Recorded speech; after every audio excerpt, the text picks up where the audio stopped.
ಮಕ್ಕಳಿಗೆ already school ಶುರು ಆಗಿದೆ, ಏನಪ್ಪ ಬ್ರೇಕ್ಫಾಸ್ಟ್ ಮಾಡೋದು ಅಥವಾ ಲಂಚ್ ಬಾಕ್ಸ್ಗೆ ಏನಪ್ಪ ರೆಡಿ ಮಾಡೋದು ಅಂತ ಯೋಚನೆ ಮಾಡ್ತಾ ಇದ್ದೀರಾ.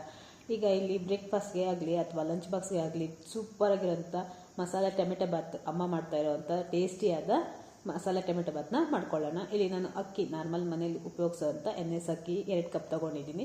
ಇದನ್ನು ಒಂದು 2 ಬಾರಿ ಚೆನ್ನಾಗಿ ವಾಶ್ ಮಾಡಿ ಪಕ್ಕಕ್ಕೆ ಇಟ್ಕೊಳ್ಳೋಣ. ಇಲ್ಲಿ ಫ್ರೆಶ್ ಆಗಿ ನಾವು ಮಸಾಲೆ ಮಾಡ್ಕೊಳ್ಳೋಣ. ಇಲ್ಲಿ ಒಂದು ಮಿಕ್ಸಿ ಜಾರ್ಗೆ ಒಂದು ಸ್ವಲ್ಪ ಶುಂಠಿ, ಹಾಗೆ ಒಂದು ಬೆಳ್ಳುಳ್ಳಿ, ಸ್ವಲ್ಪ ಕಾಯಿ ತುರಿ, ನಂತರ ಚಕ್ಕೆ, ಒಂದು 5 ಲವಂಗ, ಮತ್ತು ಇದಕ್ಕೆ ಗಸಗಸೆ ಒಂದು 1/4 ಟೇಬಲ್ ಸ್ಪೂನ್ ಆಗೋಷ್ಟು, ಹಾಗೆ ಸ್ವಲ್ಪ ಪೆಪ್ಪರ್ ಒಂದು 5 ಎಸ್ಲು ಆಗೋಷ್ಟು, ನಂತರ ಪುದೀನ ಮತ್ತು ಸ್ವಲ್ಪ ಕೊತ್ತಂಬರಿ. ಇದಕ್ಕೆ ನಾನು ಈಗಾಗಲೇ ಸ್ವಲ್ಪ ಮಸಾಲೆ ಪೌಡರ್ನ ಆ್ಯಡ್ ಮಾಡ್ಕೊತಾ ಇದ್ದೀನಿ. ಅಂದರೆ ಧನಿಯಾ ಪೌಡರ್ 1 ಟೇಬಲ್ ಸ್ಪೂನ್, ಅಚ್ಚ ಖಾರದ ಪುಡಿ 1 ಟೇಬಲ್ ಸ್ಪೂನ್ ಆಗೋಷ್ಟು ಸೇರಿಸ್ಕೊಂಡು, 1/4 ಟೇಬಲ್ ಸ್ಪೂನ್ ಆಗೋಷ್ಟು ಅರಿಶಿನ ಪುಡಿ ಸೇರಿಸ್ಕೊಂಡು, ಸ್ವಲ್ಪ ನೀರು ಸೇರಿಸ್ಕೊಂಡು ಪೇಸ್ಟ್ನ ರೆಡಿ ಮಾಡಿಟ್ಕೊಳ್ಳೋಣ. ಈಗ ನಾವು ಬೇಗ ಮಾಡ್ಕೋಬೇಕು ಅಂತ ಅನ್ನೋರು ಈ ಮಸಾಲೆನ ಮೊದಲೇ ರೆಡಿ ಮಾಡಿ ನೈಟ್ ರೆಡಿ ಮಾಡಿ ಇಟ್ಕೊಂಡ್ರೆ ಅಂತೂ ಬೆಳಗ್ಗೆ ಈಸಿಯಾಗಿ ಪಟಾಪಟ ಅಂತ ಮಾಡ್ಕೋಬಹುದು. ಈಗ ಕುಕ್ಕರ್ಗೆ ನಾನು ಒಂದು 2 ಟೇಬಲ್ ಸ್ಪೂನ್ ಆಗೋಷ್ಟು ಎಣ್ಣೆ ಸೇರಿಸ್ಕೊಳ್ತಾ ಇದ್ದೀನಿ. ಎಣ್ಣೆ ಮತ್ತು ತುಪ್ಪ ಎರಡನ್ನೂ ಆ್ಯಡ್ ಮಾಡ್ಕೊಳ್ತಾ ಇದ್ದೀನಿ, ಅಥವಾ ಒಂದೇ ಆದರೂ ಸೇರಿಸ್ಕೋಬಹುದು. ನಂತರ ಸ್ಪೈಸಸ್ ಚಕ್ಕೆ, ಲವಂಗ, ಹಾಗೆ ಏಲಕ್ಕಿ ನಾವು ಸೇರಿಸ್ಕೊಳ್ತಾ ಇದ್ದೀನಿ. ಸ್ವಲ್ಪ ಸೋಂಪನ್ನು ಆ್ಯಡ್ ಮಾಡ್ಕೊಳ್ತಾ ಇದ್ದೀನಿ. ಈಗ ಈರುಳ್ಳಿ, ಹಸಿಮೆಣಸಿನ್ಕಾಯಿ ಮತ್ತು ಕರಿಬೇವು ಇದನ್ನು ಸೇರಿಸ್ಕೊಂಡು ನೀಟಾಗಿ ಎಣ್ಣೆಯಲ್ಲಿ ಚೆನ್ನಾಗಿ ಬಾಡಿಸ್ಕೊಳ್ಳೋಣ. ಸ್ವಲ್ಪ ಆನಿಯನ್ ಫ್ರೈ ಆಗೋವರೆಗೂ ಬಾಡಿಸ್ಕೊಳ್ಳೋಣ. ನಂತರ ಇದಕ್ಕೆ ನಾವು ಟೊಮೆಟೊ ಬಾತ್ ಆಗಿರೋದ್ರಿಂದ 3 ಟೊಮೆಟೊ ಚಿಕ್ಕ ಚಿಕ್ಕದಾಗಿ ಹಚ್ಚಿಟ್ಕೊಂಡಿದ್ದೀನಿ. ಅದನ್ನು ಸೇರಿಸ್ಕೊಂಡು ಚೆನ್ನಾಗಿ ಎಣ್ಣೆಯಲ್ಲಿ ಬಾಡಿಸ್ಕೊಳ್ತಾ ಇದ್ದೀನಿ. ನಂತರ ಮಧ್ಯದಲ್ಲಿ ಕಡಲೆ ಬೀಜ ಹಾಗೆ ಬಟಾಣಿನ ಸೇರಿಸ್ಕೊಳ್ತಾ ಇದ್ದೀನಿ. ಇವೆರಡೂ ಆಪ್ಷನಲ್ಲು, ಬಟ್ ಸೇರಿಸ್ಕೊಂಡ್ರೆ ಅಂತೂ ತುಂಬ ಚೆನ್ನಾಗಿರುತ್ತೆ. ಕಡಲೆ ಬೀಜನೂ ಅಷ್ಟೇ, ನಾವು ರೈಸಲ್ಲಿ ಬೆಂದರೆ ಅಂತೂ ತುಂಬ ಚೆನ್ನಾಗಿರುತ್ತೆ. ಸ್ವಲ್ಪ ನಂತರ ಎಣ್ಣೆಯಲ್ಲಿ ಬಾಡಿಸ್ಕೊಳ್ಳೋಣ. ಸ್ವಲ್ಪ ಬಾಡಿಸ್ಕೊಂಡಿದ್ದ ನಂತರ ಇದಕ್ಕೂ ಅಷ್ಟೇ ಈಗಲೂ ಸ್ವಲ್ಪ ಪುದೀನ ಮತ್ತು ಕೊತ್ತಂಬರಿನ ಆ್ಯಡ್ ಮಾಡ್ಕೊಳ್ತಾ ಇದ್ದೀನಿ. ಅದನ್ನು ಸೇರಿಸ್ಕೊಂಡು ಎಣ್ಣೆಯಲ್ಲಿ ಮತ್ತೆ ಬಾಡಿಸ್ಕೊಳ್ಳೋಣ. ಕೈ ಬಿಡದೆ ಒಂದು 2 ರಿಂದ 3 ನಿಮಿಷ ಚೆನ್ನಾಗಿ ಬಾಡಿಸ್ಕೋಬೇಕಾಗುತ್ತೆ. ಟೇಸ್ಟ್ ಚೆನ್ನಾಗಿ ಬರುತ್ತೆ ಎಣ್ಣೆಯಲ್ಲಿ ಬಾಡಿಸ್ಕೊಂಡ್ರೆ. ನಂತರ ನಾವು ಫ್ರೆಶ್ ಆಗಿ ಮಾಡಿಟ್ಕೊಂಡಿದ್ರಲ್ಲ ಆ ಮಸಾಲೆನ ಇದಕ್ಕೆ ಆ್ಯಡ್ ಮಾಡ್ಕೊಳ್ಳೋಣ. ನಮಗೆ ಎಷ್ಟು ಬೇಕೋ ಅಷ್ಟು ಮಸಾಲೆನ ಆ್ಯಡ್ ಮಾಡಿಕೊಂಡ್ರೆ ಸಾಕಾಗುತ್ತೆ. ನಾವು ರೈಸ್ ಕ್ವಾಂಟಿಟಿ ನೋಡಿಕೊಂಡು ಮಸಾಲೆನ ಆ್ಯಡ್ ಮಾಡ್ಕೋಬೇಕಾಗುತ್ತೆ.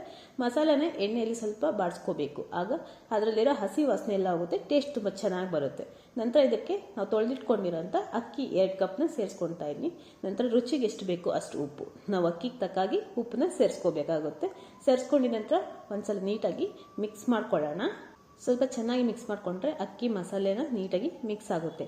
ಈ ರೀತಿ ಮಿಕ್ಸ್ ಮಾಡ್ಕೊಂಡಿದ ನಂತರ ಇದಕ್ಕೆ ನಾನು ಬಿಸಿನೀರು ಆ್ಯಡ್ ಮಾಡ್ಕೊತೀನಿ, ಅಥವಾ ತಣ್ಣೀರಾದರೂ ಸೇರಿಸ್ಕೋಬಹುದು.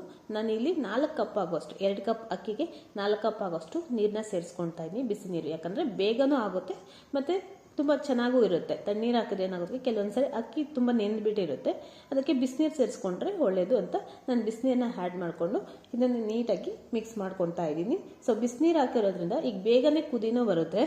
ನೀಟಾಗಿ ಈ ಕುದಿ ಬಂದ ನಂತರ ನಾವು ಲಿಡ್ ಕ್ಲೋಸ್ ಮಾಡಿ ಬೇಯಿಸ್ಕೊಂಡ್ರೆ ಸರಿ ಹೋಗುತ್ತೆ. ಇಲ್ಲಿ ನೋಡ್ತಾ ಇದ್ರಲ್ಲ, ಈ ರೀತಿ ಕುದಿ ಬರ್ತಾ ಇದೆ. ಕೊನೆಯಲ್ಲಿ 1 ಟೇಬಲ್ ಸ್ಪೂನ್ ಆಗೋಷ್ಟು ತುಪ್ಪ ಸೇರಿಸ್ಕೊಳ್ತಾ ಇದ್ದೀನಿ. ಮತ್ತು ನಂತರ ಒಂದ್ಸಲ ನೀಟಾಗಿ ಮಿಕ್ಸ್ ಮಾಡ್ಕೊಳ್ಳೋಣ. ಕೆಳಗಡೆ ತಳ ಇಟ್ಬಿಡುತ್ತೆ, ಫ್ರೆಶ್ ಮಸಾಲೆ ಹಾಕಿರೋದ್ರಿಂದ ತಳ ಸ್ವಲ್ಪ ಗಟ್ಟಿ ದಪ್ಪ ಇರೋ ಪಾತ್ರೆನ ಇಟ್ಕೋಬೇಕಾಗುತ್ತೆ. ನೀಟಾಗಿ ಮಿಕ್ಸ್ ಮಾಡ್ಕೊಳ್ಳೋಣ.